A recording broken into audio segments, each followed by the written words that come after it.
මේන් විශේෂයි පින්වතුනි. සම්මා සම්බුද්ධත්වයේ උනන්දු කරවීම. ඇයි ඒ? පතිට්ඨාපන පරිපාචන. සම්මා සම්බුද්ධත්වයට ඉබේ හිතේනවා කියලා එකක් නේ. පතිට්ඨාපන පරිපාචන.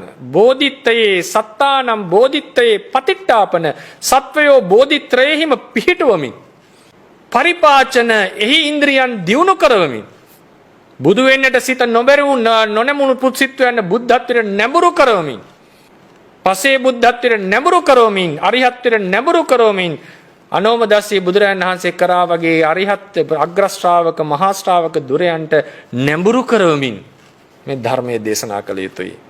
ඇයි ඒ?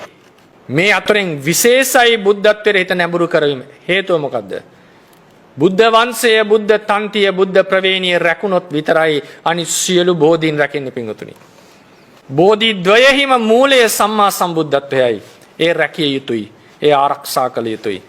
අග්‍ර ශ්‍රාවක බෝධි ප්‍රවේණිය රකින්න බුදුවරු පසේ බුදුවරුත් ඇති කරවනවා. සම්මා සම්බුද්ධත්වයට යොමු කරවනවා. එයට පුහුණු කරවනවා. කොහොමද පුහුණුව කරවන්නේ? පුහුණුව ක්‍රම දෙකයි. පතිට්ඨාපන පරියෝදාපන. පතිට්ඨාපන පරිපාචන. බෝධියට සිත නොනැමුණු කෙනෙක්ගේ සිත බෝධියට යොමු කරවනවා. හේතු සම්පත් තියෙන සත්වයක් නම්, හැකියාව තියෙන සත්වයක් නම් බෝධිත්‍රයට යොමු කරවනවා. හැකියාව තියෙන සත්වයෝ සම්මා සම්බෝධියට යොමු කරවනවා. ඒකක් වෙයි ධම්මක්ඛාණය කියලා. බෝධිසත්ව අවධියේ පටන් කරගෙන එන එකක්.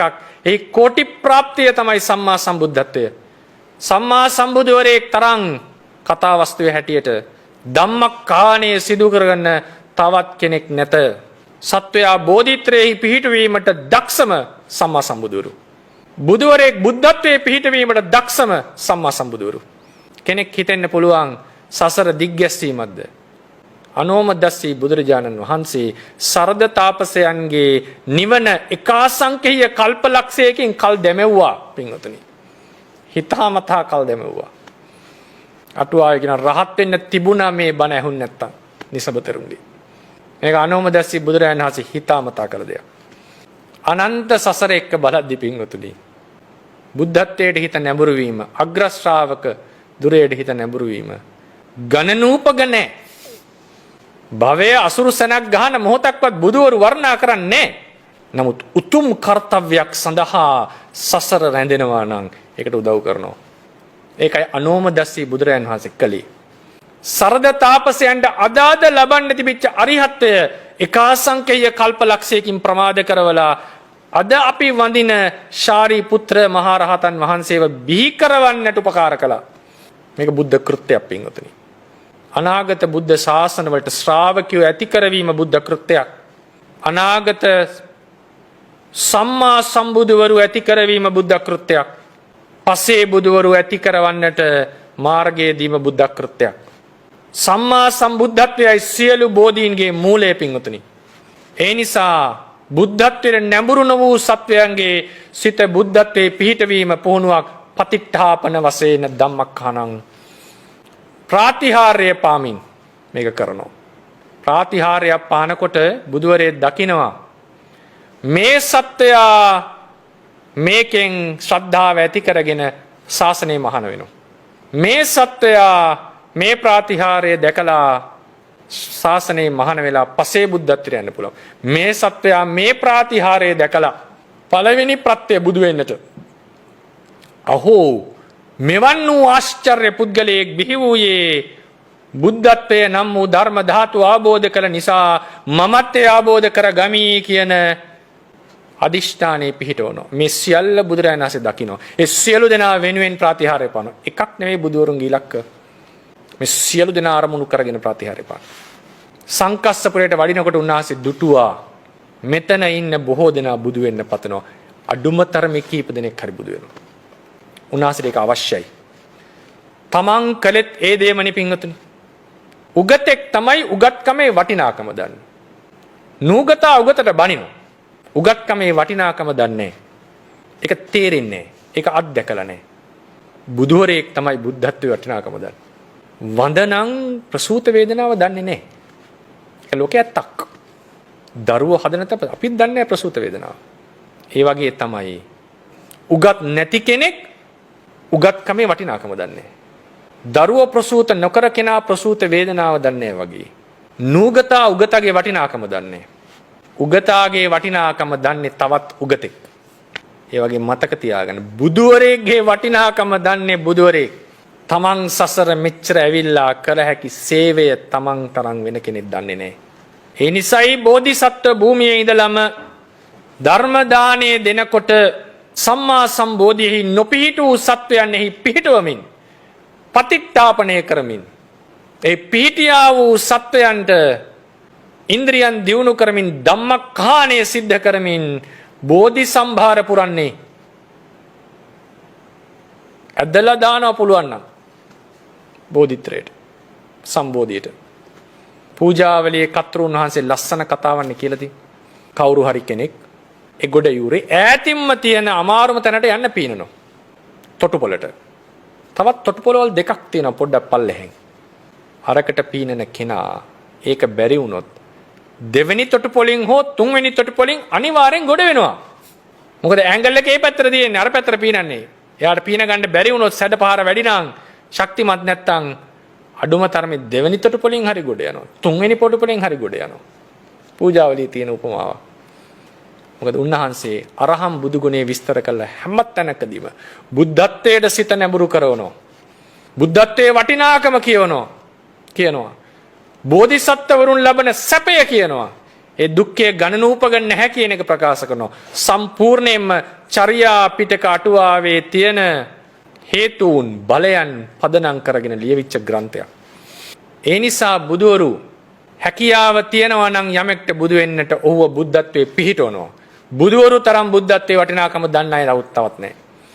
පිහිටියා වූ සත්වයන්ට පරිපාචන වශයෙන් පවත්තා කතා ධම්මකහනං කොහොමද ඒක දේශනා කළා තියෙන්නේ චර්යා පිටක අටුවාවේ.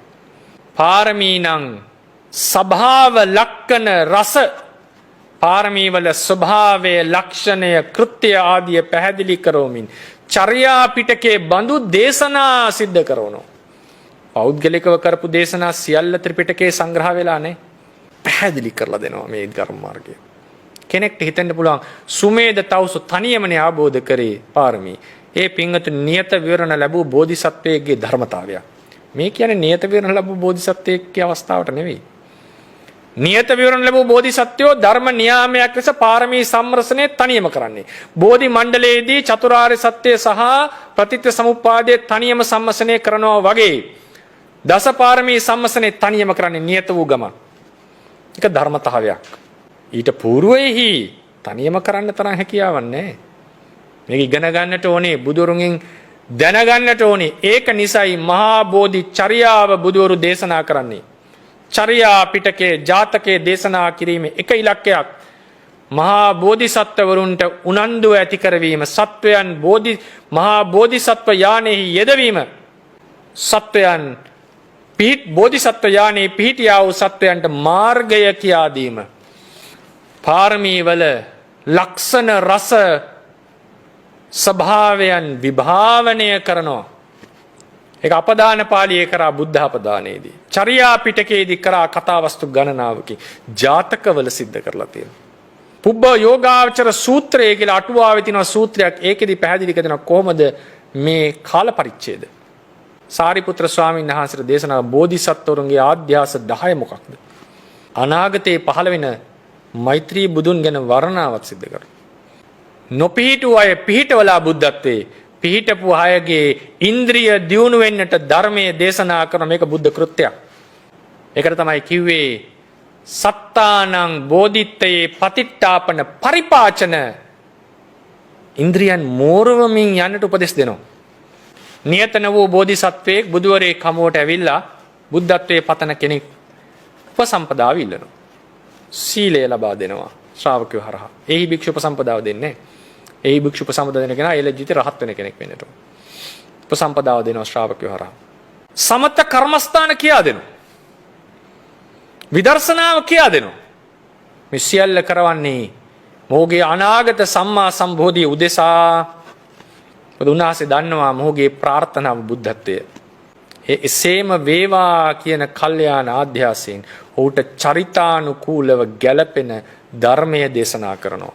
සීලය කියලා දෙනවා, සමාධිය කියලා දෙනවා, ප්‍රඥාව කියලා දෙනවා. මේ තමයි බෝධිසත්වවරු පුහුණු කරන ක්‍රමය. සත්තානම් බෝධිත්තේ පතිට්ඨාපන පිහිටවමින් ධම්මක්ඛානය. පරිපාචන ඉන්ද්‍රියන් මුහු කරවමින් සිද්ධ කරනවා. සමහර තැන්වල ආශ්චර්ය පාමින් ප්‍රාතිහාර්ය පාමින් ඔවුන්ගේ ශ්‍රද්ධාව දියුණු කරනවා. ප්‍රාතිහාර්ය පානකොට ඒ ගොඩක් අය ඉන්නවා. මේ සියලු දෙනා වෙනුවෙන් ප්‍රාතිහාර්ය පාන. එක ඉලක්කයක් නෙවෙයි බුදුරුන්ට තියෙන්නේ. සත්වය ආදයදම නිවන් දක්වන කියන ඉලක්කය විතරක් නෙවෙයි බුදුරුන් දෙන මතක තියාගන්න. ඒ වගේ පටු නෑ බුද්ධ කෘත්‍යය. බෝධිසත්ව අවදීම පටන් ගන්නේ බුද්ධ වංශය, බුද්ධ ප්‍රවේණිය, බුද්ධ තන්තිය පරිපාලනය කරන සමහර බෝධිසත්වරු. ඒක බුදුරජාණන් වහන්සේ හොඳටම දන්නවා. අපිට වඩා ඒක හොඳටම දන්නේ බුදුන්ට තේරෙන්නේ. ඒකේ වටිනාකම. ඒ නිසා බුදු වෙන්න පුළුවන් කෙනාට පුළුවන් තරම් උපකාර කිරීම බුද්ධ කෘත්‍යයක්. ඒ සඳහා ප්‍රාතිහාර්ය පානවා. 10 දෙනෙක්ට සඳහා ප්‍රාතිහාර්යයක් එකක් පෑවොත් 10 දෙනාටම අර්ථය වෙනවා නම් ඒක 10 දෙනා වෙනුවම පව ප්‍රාතිහාර්යයක් පිංගතුනි. ධර්ම දේශනාවක් කරනකොට 100ක් නිවන් දැක්ක නම් 100 ක්‍රමයකට 100 දෙනාටම කරපු ධර්ම දේශනාවක්. නාසයක දන්නවා ඒ තමයි බුද්ධ ඥානයේ හැටි. හැම දෙනාටම මේක කරන්නේ. ඒ නිසා බෝධිසත්වරුන්ගේ හිත හැදෙන්න ප්‍රාතිහාර්ය කරනවා මතක තියාගන්න. බුද්ධ ඥානයේ දන්නේ නැති කෙනෙක්ට හිතෙන්න පුළුවන්. නෑ එහෙම නෑ කියලා. බුද්ධ ඥානයේ මහිමේ දන්නේ නැති කෙනා හිතන්නේ බුදුවරු මේ අදාද නිවන් දකින්න හැමෝටම බණ කියන්නේ කියලා. නෑ පින්වතුනි. බෝධිසත්වරුන්ට බෝධිසත්ව ගමනට උපකාර කරයි. පසේ බුදු වෙන්න සුදුසු කෙනාට පසේ බුදු වෙන්න උපකාර කරයි. දේවදත්ත ස්ථවිරයන්ට මිලින්ද ප්‍රශ්නයේ හැටියට ඇයි උපසම්පදාව දෙන්නේ? කවරක් සඳහාද? පසේ බුද්ධත්වයට උපකාරයක් පිණිස. මේ ඔක්කොම සිද්ධි කරලා අවසානයේදී වෛරය අතහැර ගන්නට ඉඩ සැලැස්සුවේ උපසම්පදාව දීලා. අභිඥාවට ධර්මය ශ්‍රාවකයෝ හරහා හෝ තමා විසින් හෝ කොහොම හරි ශ්‍රාවකයන්ගේ බණත් බුදුන්ගේ බණ අභිඥාවටත් පාදක දුන්න උපකාර කළා. මේ සියල්ල කරලා අවසානයේදී ඉමේහි අට්ඨහි තමග්ග පුග්ගලං දේවාති දේවං නරදම්ම සාරතින් සමන්ත චක්කුං සතපුඤ්ඤ ලක්කනම් පානේහි බුද්ධං සරණං උපේමි කියලා තමයි පොළොපලංගියේ. මේ වෛරය අතහැරීම තමයි පසේ බුද්ධත්වයට උපකාර කරන්නේ. ඒ නිසා මතක තියාගන්න පසේ බුදු වෙන්නටත් උපකාර කරනවා. පසේ බුදු වෙන්න යන කෙනෙක්ට ධර්ම දේශනා කරලා කමඨහන් කියලා දුන්නොත් ඒක පසේ බුද්ධත්වයට පුහුණු කරවීමක්. සීල සමාධි ප්‍රඥාවයි පුහුණු කරවන්න තියෙන්නේ. අදුනහස් දන්නවා මේ පුද්ගලයා මේක ඊටාම උත්කෘෂ්ඨමත් ලෙස පුහුණු කරනවා. අබුද්ධෝත්පාද කාලේ තමන්ගේ වැඩේ කරන්න. ඒකට හරියන්න ධර්ම දේශනා සිද්ධ කරලා තියෙනවා. මේ බුද්ධ ශාසනවල හිතට කාවක් දාගෙන අදිෂ්ඨාන ශීලිය මේ ගමනේ යන කෙනා සීලාදී ගුණ පුරලා තනියමත් ඒක කරන්න සමර්ථ වෙනවා. සමහර ශ්‍රාවකියොත් නියතුනාම බෝධි ගුණ ධර්ම පුරන්න පටන් ගන්නවා. බුද්ධ ශාසන නැති කාලවලදී. නියත වුණාට පස්සේ පුළුවන්. බෝධිසත්වරුත් එහෙමයි. ඒ නිසා බෝධිසත්ව චර්යාව දේශනා කරනවා. මේ තමයි බුදුවරු පුහුණු කරේ. බෝධිසත්වරු පුහුණු කරන්නේ. එසේ සීලයෙන්, සමාධියෙන්, ප්‍රඥාවෙන් අනුග්‍රහ කරවමින් බුදු වෙන්නට පතන බුදු වෙන්නට සුදුසු කෙනාට බුද්ධත්වයට මඟ පෙන්වමින් බෝධිත්‍රයටම මාර්ගයේ සීල සමාධි ප්‍රඥා දියුණු කිරීම. යම් කෙනෙක් යම් බුද්ධ ශාසනයක ගුණධර්ම පුරුණු කරනකොට බුදුරජාණන් වහන්සේ දන්නවා මෙයාගේ ආසය, අනුසය, චරිතය, අදිමුත්තිය, මෙයාගේ ප්‍රාර්ථනා ඒවට ගැළපෙන්නයි උපකාර කරන්නේ. බෝධිසත්වරයෙක් ඉන්නවා කියලා එයා නොගලපා හරින්නවත්, එයාට අදාද රහත් වෙන්නවත් බණ කියන්නේ නැහැ. එවන අනෝමදස්සි බුදුරජාණන් වහන්සේ සරද තාපසයන්ව නිසබ තෙරුන් ලවා බණ නොකියවක් කෙලිම බණ කියවනවා. සුදුසු කෙනා සුදුසු තැනට යැවීම ඥානවන්තයෙකුගේ ක්‍රියාවක් පින්වතුනි. සුදුසු තැනා Tamanට වඩා නොගැලපෙන නැත්නම් ඒ අඩු තැනකින් නිවන් දක්කන එක නෙවෙයි සුදුසු ඥානවන්තයාගේ ක්‍රියාව. සුදුසු නම් එතනට යවන්න අපිත් කියනවනේ. සුදුසුකම් තියනවා ඉඩ දෙන්න යාට දියුණු වෙන්න. මච්චරිය නැතිකම. බුදුවරු තරම් තවත් බුදුවරු පහළ වෙනවට සතුටු කට්ටියක් නෑ පින්වතුනි. බුද්ධත්වයේ ගුණ දන්නේ බුදුවරයෙක්. ඒ නිසා පුළුවන් තරම් උනන්දු කරන බුද්ධත්වයට. හැබැයි උන්වහන්සේලා දන්නවා බහුතරයකට මේක කරන්න බෑ. ඒ නිසා බහුතර දෙනා ශ්‍රාවකත්වයෙන් නිවන් දක්වනවා. හරි. මොකද කරන්නට බෑ බහුතරයකට. හැබැයි පුළුවන් කෙනා යන කෙනාට කිසිම විටක මන්දෝත්සාහී වෙන්නට වචනයක්වත් කියන්නේ නැහැ උන්වහන්සේලා. ඒ තමයි උන්වහන්සේලාගේ මාත්සර්ය නැතිකම, මසුරු නොවනකම. එහෙම හිතනවා නම් කවුරු හරි බුදු වෙන්න යන කෙනෙක් රහත් කරවයි කියලා. සුදුසුකම් තියෙන කෙනා. බුදුන්ට ඒ තරම් නිග්‍රහයක් කරන කෙනෙක් තවත් නැහැ. බුදුව බෝධිසත්වරු හදන්නේ නැහැ කියනවනම් බුදුන්ට කරන ඒ තරම් නිග්‍රහයක් නැහැ. බුදුරජාණන් වහන්සේ තරම් බෝධිසත්වරු බිහි වෙනවට කැමති කෙනෙක් ලෝකේ නැහැ. බුදුරජාණන් වහන්සේ තරම් බෝධිසත්වරු බිහි වෙනවට කැමති කෙනෙක් තව ලෝකේ නැහැ. එසේ පුහුණු කරවලා පුහුණුවේ උච්ච අවස්ථාවට එනකොට සම්මුඛ වෙන ශ්‍රාවකයා අබිනීහාරය සිද්ධ වුණොත් එදාට විවරණය දෙනවා. විවරණය දීමෙන් නෙවෙයි නියත වන්නේ. නියත වූ කෙනාට විවරණය දෙන්නේ. ඒ විවරණය දීමෙන් තවත් උද්දීපනය ඇති වෙනවා. විවරණය දෙනකොට අහනකොට තවත් අයට අනාගත බුද්ධ ශාසනය කෙරෙහි කැමැත්ත ඇති වෙනවා. සුමේද චරිත කතා බලන්න. එතනින් පස්සේ පහළ වෙන හැම බුදුවරයෙක්ම විවරණයක් ලබා දෙනවා. එතනින් පස්සේ පහළ වෙන බුද්ධ ශාසන වලදී බුදුවරු හමුවේ සීල සමාධි ප්‍රඥා ගුණ දියුණු කරනවා. බුද්ධ සම්මු ශාසන වල අපේ බෝසත්ණන් වහන්සේ 9 පාරක් බුද්ධ ශාසන වල මහාන වෙලා තියෙනවා. හැම බුද්ධ ශාසනයකම බුදුරජාණන් සම්මුඛ වෙලා තියෙනවා විවරණයෙන් පස්සේ. ඒ යම් හැම වෙලාවකම බුදුරජාණන් වහන්සේ යම් ධර්මයක් ඔහුට දේශනා කරයි නම් ඔහුගේ චරිතය, අදිමුත්තය, ආසය, අනුසය සියල්ල දැනගෙන මේ බෝධිසත්ව චරිතයට ගැළපෙන බණක්මයි කියන්නේ. බෝධිසත්වරේට ඔහුට ගැළපෙන බණ කියන්නේ. බෝධිසත්වරේට අදාද නිවන් දක්කන්න යන්නේ. එහෙම කියනවා නම් බුදුන් ගැන දන්නේ නැහැ. මේ තමයි නියත විවරණ ලැබූ බෝධිසත්වවරු පුහුණු කරන ක්‍රමය. නියත විවරණ නොලැබූ අයත් පුහුණු කරනවා, ලැබූ අයත් පුහුණු කරනවා. බුදු වෙන්නට සිත නොතිබිච්ච අය බුද්ධත්වයේ පිහිටවනවා. තත් ධම්මක්ඛානය කියලා කිව්වේ. හොඳට මතක තියාගන්න මේ වචනේ. ධම්මක්ඛානය. මෙසේ කටයුතු කරන් ගිහිල්ලා අවසානයේ ඒකයි කිව්වේ. යේ පුබ්බ බුද්දේසු කථාධිකාරා.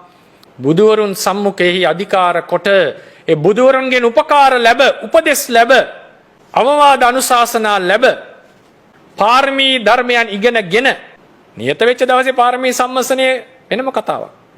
ඒ పూర్වයේ මේ සියල්ල ඉගෙනගෙන ප්‍රගුණ කරලා බුදුවරු හමුෙහි බෝධිචිත්තය දියුණු කරලා යේ පුබ්බ බුද්දේසු කථාධිකාරා අලද්ධ මොක්ඛා ජින ශාසනේසු ජින ශාසන නිවන් නොදැක තේනේව සම්බෝධි මුඛේන දීරා ඒ සම්බෝධිර නැමුණු සිතෙන් ඒ මාර්ගයෙන් අජ්ජාසේනාපි මහා බලේන මහත් බලවත් වූ ආද්‍යාසයකින් පඤ්ඤාය තේජේන සුතික්ඛ පඤ්ඤා ප්‍රඥාවේ මහා තේජසින් තියුණු ප්‍රඥා ඇති ඒ මහා බෝධිසත්වවරු සබ්බඤ්ඤු භාවං අනුපාපුනන්ති.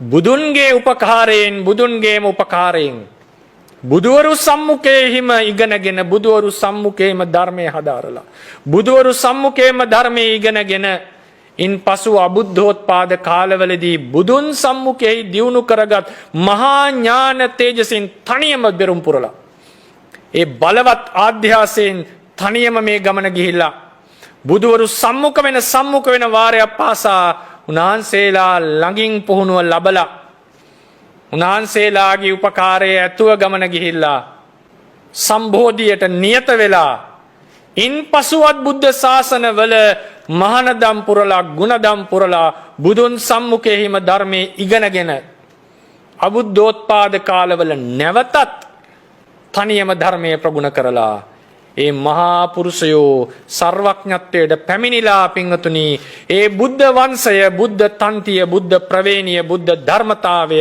රක්ෂා කරමින් සත්වයාට සසරින් ගැලවීමට තියෙන ඉඩ ආරක්ෂා කරලා දෙනවා. ඒ තමයි උන්වහන්සේලාගේ මහත් වූ උතුම් වූ කර්තව්‍ය. ඒ බුද්ධත්වයට සිත නැඹුරු වෙන්නේ බුදුවරයෙක්ගේ ප්‍රාතිහාර්යයක් දැකලා, බුදුවරයෙක්ගේ ගුණ අහලා, බුදුවරයෙක් බුදුන් ගැන කියන ධර්මය අහලා, බුදුවරුන්ගේ ප්‍රවේණියෙහි තියෙන වටිනාකම දැකලා ඒ ආරක්ෂා කරන සිත ඇති වෙලා. ඒ නිසා පින්වතුනි මේ සංසාරය කියන්නේ මහා භයානක තැනක්. බුද්ධ ශාසන විතරයි මේ සසරින් පිහිට වෙන්න තියෙන එකම පිහිට, එකම පිළිසරණ. ඒක රකින්නේ බෝධිසත්වවරු, ඒක රකින්නේ සම්මා සම්බුදුවරු. උන්වහන්සේලා මෙතෙක් කල මේක රැක්ක නිසායි අද වෙනකම් බුද්ධ ශාසන තියෙන්නේ. අනාගතයේත් මහා ශ්‍රේෂ්ඨ පුරුෂයෝ මේ බුද්ධ ප්‍රවේණිය බුද්ධ තන්තිය බුද්ධ වංශය රකින්න නිසායි අනාගතයටත් මේක යන්නේ. ඒ ශ්‍රේෂ්ඨ පුරුෂයෝ වගබලා ගන්නවා සහ වගබලා ගනීවි මේ බුද්ධ ප්‍රවේණිය ආරක්ෂා කරගන්න. අද කාලේ ඉන්න සමහර පඬිත මානීන්ගේ හැටියට බුදුවරු අද නිවන් දකින්න විතරයි බණ කියන්නේ. බුදුවරුන්ට ඒ තරම් කරන තවත් අපහාසයක් නැහැ. අද නිවන් දකින්න තමයි බහුතරයකට බණ කියන්නේ. බුදුවරු වගබලා ගන්නවා පින්වතුනි. අනාගතෙහි බුද්ධ ශාසන ඇතිවිය යුතුයමයි. ඒ වගකීම පැහැර හරින්නේ නැහැ. ඒක සියලු බුදුවරුන්ගේ වගකීමක්. බෝධිසත්ව චිත්තය සමහරුන්ට ඇතිවන්නේ ඒ වගකීමෙන්. බුදු වුණාම කවර කතාද පින්වතුනි. ඒ නිසා මේ සංසාරයේ අතිශය භයානකයි. මේ සංසාරයෙන් ගැලවීමට පිහිට බුද්ධ ශාසනයයි. ඒ බුද්ධ ශාසන ඇතිවන්නේ බෝධිසත්වවරු නිසායි. ඒ බුද්ධ ශාසන රැකෙන්නේ බුදුවරු නිසායි. ඒ නිසා මේ බුද්ධ ශාසනය ලැබිච්ච අවස්ථාවේදී එයින් උපරිම ප්‍රයෝජනය ගන්න පින්වතුනි. කවදාවත් බෝධිසත්ව චර්යාවට නිග්‍රහයක් කරන්නට එපා. වචනකින්වත් නිග්‍රහ කරන්න හිතන්නවත් එපා. පුළුවන් නම් බෝධිසත්ව නොවන අය බෝධිසත්ව වරු කරන්න හැමෝටම බුදු වෙන්න බෑ ඒක අපි දන්නවා. නමුත් උත්සාහයක් ගැනීම පවා විශිෂ්ටයි ශ්‍රේෂ්ඨයි. ඒක උපක්ලේශයක් නෙවෙයි පින්වතුනි. ඒක කුසල ඡන්දයක්. ඒකයි පූජාවලිය කියවන්න පුළුවන් නම් පූජාවලිය අරගෙන මම ආරාධනා කරනවා ඒක කියවන්න. භාෂාව ටිකක් අමාරු වෙයි. නමුත් කියවන්න. අරහම් බුදු ගුණය අරගෙන බුද්ධත්වයේ ගුණ වයමින් සත්වයා බුද්ධත්වයට උනන්දු කරවපු ඒ තරම් ග්‍රන්ථයක් මම කියවලා නැහැ. ඒ නිසා කවරෙක් හෝ බුද්ධත්වයේ පතයි නම් හැකි සෑම අයුරින් උපකාර කරන්න. කවදාවත් ඒකෙන් ගලවන්න අංශු මාත්‍ර හිතක් ඇති කරගන්න එපා. අද දුර්වල සත්වයක් උනත් සසර මහා පතාක යෝධ බල ඇති පුද්ගලයෙක් වී මේ සත්වයා බුදු වුණොත් බැරි වෙලා හරි මේ බුද්ධ ප්‍රවේණිය රැකෙනවා පින්වතුනි. ඒකට අනුබල දුන්නෙක් වන්න ඒකට විරුද්ධ වූ එක් වෙන පාප කර්මයට නම් කරගහන්න එපා. ඒ නිසා ඒ බුද්ධ ප්‍රවේණිය රකින්න මහා බෝධිසත්වවරුන්ට බුදුවරුන්ට තමන්ගේ උත්තමාංග නමස්කාරය සිද්ධ කරන්න. බුද්ධ දේශනාව තියෙනවානේ මාප්ප මඤ්ඤේත පුඤ්ඤස්ස නමන්තං ආග මිස්සති උදබින්දු නිපාතේන උදකුම්භෝපි පූරති පූරති ධීරෝ පුඤ්ඤස්ස තෝක තෝකම්පි ආචිනං. මහා බෝධි සම්භාර පුරණ මහා බෝධිසත්වවරු පින්වතුනි පින කුඩායි ලොකුයි කියලා බල ඉන්නේ නැහැ. පිනක් නම් කුසලයක් නම් ඒ මොහොතේ එය සිද්ධ කරනවා එය අනුමෝදන් වෙනවා. ඉදම් මේ දානං සබ්බඤ්ඤුත ඥානස්ස පච්චයෝ හෝතු තී දානං දීති. මහා බෝධිසත්වයෝ අන්‍ය සත්වයන් සසර දුකින් මිදවීම පිණිස සර්වඥතා ඥානය ලැබීමට පාරමී පිරීම වශයෙන් මේ තමයි ඉහළම දානය. මේ තමයි ඉහළම දානය. මේ දානය තමන්ගේ නිවන පිණිස විතරක් නෙවෙයි ආසවක්ෂය පතාගෙන දන් දීම ඉහළම දානයක්. නමුත් ඊටත් වඩා ඉහළ දෙනවා සර්වඥතා ඥානය පතාගෙන යම් කෙනෙක් දන් දෙනවා. මොකද සර්වඥතා ඥානය කියන්නේ සියලු ධර්ම කෙරෙහි සම්මෝහය දුරු කරන නුවණ, ධර්ම වල දුරු වූ නුවණ, සියලු ධර්ම අවබෝධ කරගත් නුවණ, අසම්මෝහ වශයෙන් කිච්ච කිකෘත්‍ය වශයෙන් ආවර්ජන ප්‍රතිබද්ධ වශයෙන් මේ ධර්මය අවබෝධ කරගත්තා වූ නුවණ, කාරණ සිද්ධි වශයෙන් අවබෝධ කරගත්තා වූ නුවණ, අරමුණු කිරීම වශයෙන් සියලු ධර්ම අරමුණු කරන්නට බෑ. අරමුණු කරොත් එම නීයපතේ පරිමිත වෙනවා. එක්කෝ කම සම්බන්ධ වෙනවා, එක්කෝ සකින් සම්බන්ධ වෙනවා. නමුත් උන්වහන්සේට සියලු ධර්ම කෙරෙහි තියෙන සම්මෝහය සම්පූර්ණයෙන් දුරු කරලා සියලු ධර්ම අවබෝධ කරගෙන තියෙන්නේ. අවශ්‍ය දෙයක් ආවර්ජන ප්‍රතිබද්ධව දැනගන්නට පුළුවන්. මේක ලබා ගත්තොත් මොකද වෙන්නේ? සියල්ල දන්නවා නම් යමෙක් හොඳට කල්පනා කරන්න. යමෙක් සියල්ල දන්නවා නම් ඔහු දුකක් දන්නවා, දුකේ හට ගැනීමක් දන්නවා, දුකේ නිරෝධයක් දන්නවා, දුකේ නිරෝධේ මාර්ගයක් දන්නවා. හැබැයි මේ හතර දැනගන්න සර්වඥ වෙන්න ඕනේ නැහැ. ඒක පස්සේ බුදුර හොඳ උපමාව උදාහරණය. තනියම මේ හතර අවබෝධ කරනවා. හැබැයි සියල්ල දන්නේ නැහැ. හැබැයි සියල්ල දැනගත්තොත් යමෙක් අනිවාර්යයෙන් මේ හතර දන්නවා. සහ සියල්ල දැන ගැනීම තුළ ඕනම කෙනෙක්ට මේ මාර්ගය යන්නට පුළුවන්. පාත් එකක් උන්වහන්සේට තේරුම් ගන්න. ඒ සියල්ල දැන ගැනීමේ ප්‍රයෝජනය තමයි තමනුත් මේ දුකින් මිදලා අන් අයවත් ඒ දුකෙන් මුදවන්න පුළුවන් දැනුම නැත්නම් හැකියාව අවබෝධය දැනුමනේ හැකියාව අවබෝධය ලබා ගන්න පුළුවන්. කාට හරි දුකින් මිදෙන්න බැරි නම් මේ භවයේදී ඒකත් දැනගන්නට පුළුවන්. ඒකම අසාමාන්‍ය ඥානයක්. ඒක අන්‍යයට විසින් සම්පූර්ණයෙන් තේරුම් ගන්නට පුළුවන් ඥානයක් නෙවෙයි. විශේෂයෙන් පුළුවන් නම් ඔය හතරක මම දේශනාවක් කළේ සර්වඥතා ඥානයේ පිළිබඳ තේරවාද විග්‍රහය. ඒක පුළුවන් නම් වෙලාවත් ගන්න බලන්න. ඒකෙන් සර්වඥතා ඥානය ගැන නානා පැතිකඩ වලින් අවබෝධය ලබා ගන්නට පුළුවන් වෙනවා. ඒතර යම් කෙනෙක් මේ සර්වඥතා ඥානය පතහාගෙන දන් දෙනවා නම් සර්වඥතා ඥානය පතාගෙන කියලා කියන්නේ ඒකත් ආශ්‍රවක්ෂයටම තමයි. මොකද තථාගතයන් වහන්සේට උනත් තියෙන පිහිට නිවන. නිවන තියෙන නිසා තමයි නිවනට තමයි හැමදෙනාම පත් කරවන්නේ. නිවන තමයි ඒකාන්ත උසස්ම ධර්මය. නිවන උන්වහන්සේ හිතෙන් උන්වහන්සේ නිවන අරමුණු කරගෙන තමයි මේ ගමන යන්නේ. පත් වෙන්න තිබිච්ච නිවන අතහරිනවා උන්වහන්සේ. ඒ බෝධි මණ්ඩලයේදී. නමුත් නිවන තමයි ඉලක්කය කරගන්නේ. නිවනට තමයි හැමදෙනාම පත් කරවන්නේ. එතකොට නිවනට පත් කරවීම සඳහා අනිත් අයත් නිවනට පත් කරවීමට තියෙන වැදගත්ම හැකියාව තමයි සර්වඥතා ඥානලාභීත්වය. සම්මා සම්බුද්ධත්වයට පත්. ඒතර බොහෝ දෙනාව නිවනට යවන්නට පුළුවන්. එහෙනම් යම් කෙනෙක් නිවන පතන් නැතුව සර්වඥතා ඥානය පැතුවොත් ඒක තුළ නිවනත් පතල ඉවරයි. සාමාන්‍යයෙන් බෝධිචර්යාවේදී කියනවා තමන්ගේ නිවන පතන්නේ සර්වඥතා ඥානය තමයි පතන්නේ. අධිපති ධර්මය අපි කතා කරන්නේ ඉලක්කයක් අරගෙන. ඒ කියන්නේ අපිට කාට හරි බුදු වෙන්න ඕනේ. කාට හරි පසේ බුදු වෙන්නට ඕනේ. කාට හරි අග්‍ර ශ්‍රාවකයෙක් වෙන්නට ඕනේ. එහෙම නැත්නම් චක්‍රවර්ති ලෝකයක් යටත් කරන්නට ඕනේ. හොඳ හෝ නරක අදාළ නැහැ. මොන හරි ලොකු කෘත්‍යයක් අරගත්තම මේ කෘත්‍ය මේ පොඩ්ඩක් පොඩි ක්‍රියාවලින් කරන්න පුළුවන් එකක් නෙවෙයිනේ. මේක ලොකු ප්ලෑන් කරපු කෘත්‍යයක්. එතකොට ඒ වගේ තැන්වලදී මම උපමාවට ගෙනාව යුද්ධයක් දිනීම ආදී උපමා වශයෙන් ගත්තා. හැබැයි මම හැමතිස්සෙම කතා කරා ඒ කායික චිත්තුප්පාදවල සාමූහික ක්‍රියාව. නැත්තම් සිදු කරන කායික වාචික මානසික ක්‍රියාකාරකම් කියලා කතා කරේ චේතනාවට. ඒවට එක්සිකියුට් කරන්න සම්පූර්ණ කරන්න චේතනාව අවශ්‍යයි. අධිපති ධර්මවලදී අපි කතා කරන්නේ සාමාන්‍යයෙන් අධිපති ධර්ම එන්නේ ලොකු ඉලක්කයක් අරගෙන. එතකොට මේක මේ එක කර්මයකින් දෙකකින් ඉවර කරන්න පුළුවන් නෙවෙයි. ඒ අධිපති ඉලක්කයේ තියෙනවානේ අපිට බුදු වීම කියලා කවුරු හරි. මේකට යන්න මේ ගමනම එක්කගෙන යන්න වෙන ෆෝස් එකක් ඕනේ. ඒක එක්ක ඡන්දේ කැමැත්ත. ඡන්දය. එහෙම නැත්නම් වීරිය. පසු නොබසින බව. සිත ඒකටම ෆික්ස් වෙච්ච මනස. නැත්තම් විමර්ශනේ ලොකු ගැඹුරු ආභෝධය ප්‍රයෝජන ආදී දැකලා තියෙන ආභෝධය. මේ වගේ අර ලොං ටර්ම් ප්ලෑන් එකක් ගත්තා. ඒකට චේතනාවට වඩා ඉදිරියෙන් ඉන්නේ මේ ධර්ම හතර. මොකද ඒ ධර්ම තමයි මේක ඇදගෙන යන ඩ්‍රයිව් එක. චේතනාව ගොඩක් වෙලාවට වැදගත් වන්නේ ඒ කෘත්‍යයන් සම්පූර්ණ කිරීමට. බුදු වීමේ චේතනාවක් තියලා අපිට ගේන්න පුළුවන්. නමුත් බුදු වීමේ චේතනාවෙන් නෙවෙයි සාරා සංකල්පලක්ෂය ඇදගෙන ආවේ. බුදු වීමේ ඡන්දයෙන් බුදු වීමේ ප්‍රයෝජන දැකලා උන්වහන්සේ. ඒ සඳහා තිබිච්ච වීරිය අතන හරින බව සිත නැඹුරු වෙලා.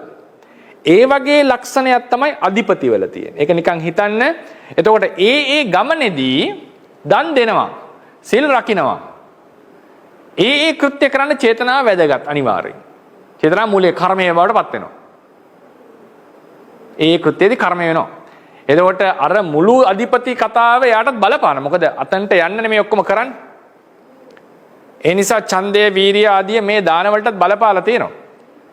අපි කියනවා දානේ ඡන්දය අධිපති කරගත්ත දානයක්, වීරිය අධිපති කරගත්ත දානයක් කියලා. එතනදී අර අවසාන ඉලක්කය දක්වා ඇදගෙන යන ෆෝස් එක තමයි අධිපති කියලා. ඒ නිසා මේක දෙකක්. ඒ නිසා චේතනාව අධිපති ධර්මයක් වන්නේ නැහැ. බුදුරජාණන් වහන්සේ සෑම දවසේම උදේ දවල් සවස භික්ෂූන් වහන්සේලාට ගිහි පින්වතුන්ට ආවාද කරනවා. ඒ කියන්නේ උනන්දු කරවනවා. දුර්ලභෝ භික්ඛවේ බුද්ධෝත්පාදෝ ලෝකස්මිමානි මේ බුද්ධෝත්පාදයේ දුර්ලභය දැන් ලැබිලා තියෙනවා. දුර්ලභෝ මනුස්සත්ව ප්‍රතිලාභෝ නිස් ජීවිතයේ බොහොම දුර්ලභයි. අද ඒක ලැබිලා තියෙනවා. දුර්ලභ කන සම්පatti.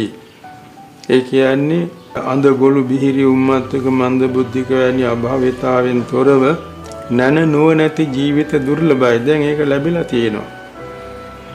දුර්ලභ පම්බජ්ජා. ඉතින් පැවිදි පිරිසට මහානකම ලෝක බොහොම දුර්ලභයි. අද ඒක ලැබිලා තියෙනවා.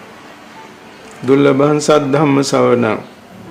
නිවනට උපනිශ්‍රේ වෙන මඟඵල නිවන් ලැබෙන සද්ධර්මයේ ශ්‍රවණය කරලා ලැබෙන බොහොම අඩුයි. අද ඒක ලැබිලා තියෙනවා.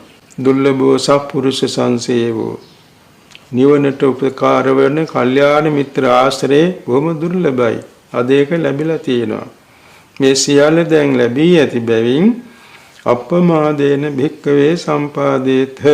මහණේ හැම විටම කුසල්සිත වැඩෙනසේ මනා සිහියෙන් කටයුතු කරත්වා කියලා උපදෙස් දීලා තියෙනවා.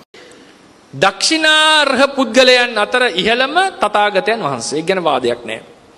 සංඝයාට දින එකට වඩා බුදුන්ට දින එක ආනිසංස වැඩි. ඒ පැහැදිලිනේ. සත පුඤ්ඤ ලක්ෂණයෙන්ම පැහැදිලිනේ. පාරමී පූර්ණයෙන්ම පැහැදිලිනේ. සියලු සංඝයා එකතු වුණත් සංඝ රත්නයට දුන්නත් බුද්ධ රත්නයට දින එක උතුම් කියලා කියන්නේ. එතකොට ඒකට හේතුව තව කරුණක් බලන්න. බුද්ධ රත්නය දින එක උතුම්. මොකද අපි දක්ෂිනාවන් දෙන්නේ යම් යම් බලාපොරොත්තු ප්‍රාර්ථනා ඉෂ්ට කරගන්නට. යම් මුදලක් ආයෝජනය කරන බලාපොරොත්තු වෙනවා ඊට සරිලන ප්‍රතිලාභයක් ලැබේ. ඒ වගේ බැංකුවක ආයෝජනය කරන්න. ඒ වගේ තැනක ආයෝජනය කරන්නට ඕනේ. පොඩි තැනක කරලා හරියන්නේ නැහැ. ඒකට ගැළපෙන තැනක ධනෙ ආයෝජනය කරන්න. එතකොට තමයි ප්‍රතිලාභය ලැබෙන්නේ. බුදුරජාණන් වහන්සේ යනු පුද්ගලයෙකුගේ ඉහළම ප්‍රාර්ථනාව සමෘද්ධ කරන්නට සමර්ථ උත්තමයා. මොකද්ද ඉහළම ප්‍රාර්ථනාව? ලෞතුරා බුද්ධත්වය. ලෞතුරා බුද්ධත්වයේ සමෘද්ධ වෙන ප්‍රථම අභිනීහාරය සිද්ධ කළ හැක්කේ ලෞතුරා බුදුවරයෙක් සම්මුඛෙහි පමණයි. ඒක සංඝයා ඉදිරියේ කරාට හරියන්නේ නැහැ. ඒ නිසා දක්ෂිනාර්ය පුද්ගලයන් අතර සම්මා සම්බුදුරජාණන් වහන්සේ ජීවමාන සම්මා සම්බුදුරජාණන් වහන්සේ ඉහළයි. ඒක ධාතුන් වහන්සේ දිලා කරලා හරියත් නැහැ. මතක තියාගන්න. නමුත් පිරිසක් ලෙස සැලකුවොත් සමූහයක් ලෙස සැලකුවොත් ඉහළම දක්ෂිනාර්ය සමූහය ශ්‍රාවක සංඝරත්නය. ඒකට හේතුව සංඝයා තුල තියෙන ගුණ මහත්වය. ඒක ප්‍රතිවිරුද්ධ දෙයෙන් තෝරගන්න. උදාහරණයකට අපි ගලක් අරගෙන බල්ලෙට්ට දමලා ගහනවා තුවාල වෙනවා. ඒ ගලම අරගෙන ඒ හිතෙන්ම සම්මා සම්බුදුරයට දමලා ගහනවා. පාපයන් දෙක සමානද? නෑ. එකකින් මුළු සසරක්ම ඉවරයිනේ. ඒකට හේතුව මොකද්ද? සම්මා සම්බුදුරජාණන් වහන්සේ තුල තියෙන ගුණ මහත්වය. ගුණ මහත්වය වැඩි වෙන්නට කරන්නා වූ අපරාධයේ ධර්ම විපාක ගෙන දෙනවා. ගුණ මහත්වය වැඩි වන්නට කරන්නා උපකාරය මහත්ඵලයි මහානිසංසයි. ඒ නිසා ශ්‍රාවක සංඝයා අර කියන සුපටිපන්න උජුපටිපන්න ඥායපටිපන්න සාමීචිපටිපන්න ආදී ගුණයන්ගෙන් යුක්ත වන බැවින් දක්ඛිනෙයයි කරන්නා වූ දානය පූජාව මහත්ඵල මහානිසංස කර දීමට තරම් ගුණයෙන් යුක්තයි. ඒ බැවින් සංඝයා දක්ඛිනෙයයි. නමුත් ඔබට මහා සංඝයා මුණ ගැහෙන්නේ පිංගුතුනි බුද්ධෝත්පාද කාලයක පමණයි. සසරක් බැලුවොත් මේ සාරා සංකේය කල්ප ලක්ෂයටම මහා සංඝයා මුණ ගැහිලා තියෙන්නේ උපරිම අවස්ථා 28යි. අද හැමදාම එනවා වෙන්න පුළුවන්, හැමදාම දකින්න වෙන්න පුළුවන්. නමුත් සසරක් එක්ක බැලුවම මේක අතිශය දුර්ලභ වස්. ඒ නිසා දුර්ලභ බැවින් දරුවටත් එහෙමනේ කලාතුරකින් එන නිසානේ හැදුවේ. නමුත් ඊට වඩා දුර්ලභයි භික්ෂුවක් මුණ ගැහෙනවා කියන එක. අපි දලදා වඳින්න ගිය වෙලාවේ පොලිම දැකලා මං කෝ අනේ දවස් දෙක තුනක් ඉන්න ඕනේ පොලිමේ කියලා. ඒක ස්වාමීන් වහන්සේ කෙනෙක් පිටිපස්සෙන් කිව්වා. ස්වාමීන් වහන්සේ ඉතින් ඔතනට එන්න කල්ප ගණන් බලන් ඉන්න එපයි කියලා කිව්වා. කතාව හරිනේ. කල්ප ගණන් බලන් ඉන්න ඕනේ බුදුවරයෙක් පහළ වෙනකම්. හරි පහළ වුණාට පස්සේ දවස් දෙක තුනක් පොලිමේ ඉන්න එක පාඩු නෑ. මොකද දන්ත ධාතුවක් වෙන්නේ බුදුවරයෙක් ලෝකේ පහළ වෙන්නට එපේ. ඒ නිසා පොලිමේ ඉන්න අය සිහි කරන්නට ඕනේ මේක කල්ප ගණන් බලන් ඉඳලා ලැබිච්ච අවස්ථාවක්. දවස් දෙක වෙන ප්‍රශ්නයක් නෑ. ඒ වගේ තමයි මතක තියාගන්න. නිවසට භික්ෂුවක් වඩිනවා කියන එකේ හිතන්නට ඕනේ සම්මුඛ වෙනකොට මේ කල්ප ගානකින් තමයි අදිශීලයක් රකින්න කෙනෙක් හමු වෙන්නේ අපිට. පෘථග්ජන උනත් අදිශීලය ලැබෙන්නේ බුද්ධෝත්පාදේ විතරයි.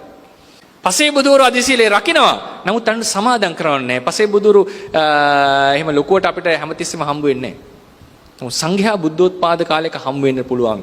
ඒ නිසා මතක තියාගන්න. ඒ සංඝයා නිවසට එනකොට මේක සසර දුර්ලභ අවස්ථාවක්. ඒ නිසාත් සුදුසුයි මේ දානේ පූජා. ඒ නිසා තමයි කියන්නේ පාහුනෙය්‍ය. කොච්චර ලස්සන ගුණපදයක්ද නේ. පාහුනෙය්‍ය යනු තමන්ගේ ප්‍රිය ඥාතීන් වෙනුවෙන් කලාතුරකින් එන ඥාතීන් වෙනුවෙන් පවා සකස් කළා වූ දාණය, ආහාරය, ප්‍රණීත භෝජනය ඔවුන්ට නොදී හෝ ඔවුන්ට දෙන්න ප්‍රථමයෙන් සංඝයාට දෙන්නට සුදුසු බැවින්නේ සංඝ රත්නය පාහුණෙයයි. මේ බුදුරජාණන් වහන්සේ දේශනා කරන්නේ තමන්ගේ ශ්‍රාවකයෝ ගැන. ආහුණෙය්‍ය පාහුණෙය්‍ය. ඇයි මේ බොහෝ දුර සිට ඇවිල්ලා දෙන්නට සුදුසු? ඇයි මේ දරුවන්ට දෙන්නට යන්නේක පවා දෙන්නට සුදුසු? මොකක් නිසාද? ඒ මහා සංඝ රත්නය දක්ඛිනෙයයි. දක්ඛිනා කියලා කියන්නේ අපි සංස්කෘතික දක්ෂිනා කියලා. දක්ෂිනාව කියලා කියන්නේ පින්වතුනි පින්පව් අදහාගෙන පරලෝකයක් විශ්වාස කරගෙන නිවනක් පතාගෙන දෙන්නා වූ දානය.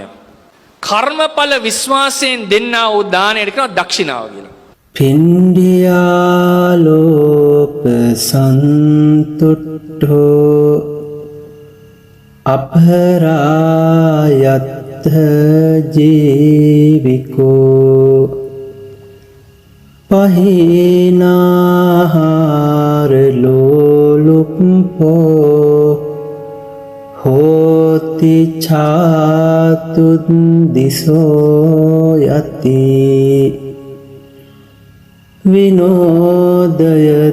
කෝ සජ්ජං ආජීවස්ස විසුඤ්ජති තස්මාහි නාති මඤ්ඤේය භික්ඛාචරියං සුමේධසෝ. පිණ්ඩපාත භෝජනයෙන් සතුටු වූ අනුන් අයත් ජීවිකා නැත්තා වූ ප්‍රහීන කළ ආහාර තෘෂ්ණා ඇත්තා වූ භික්ෂුතෙම සිව් දිසාවටම සුදුස්සෙක් වන්නේය. හෙතෙම කුසීත බව දුරු කරයි. ඔහුගේ ආජීවය පිරිසුදුය. එහෙයින් ප්‍රඥාවන්ත භික්ෂුව පිණ්ඩපාත චර්යාව නොඉක්මවන්නේය. පිණ්ඩපාතං දදං භික්ඛු ලබ්ධතේ ආනිසංසකේ ආයුවන්නං සුඛං බලං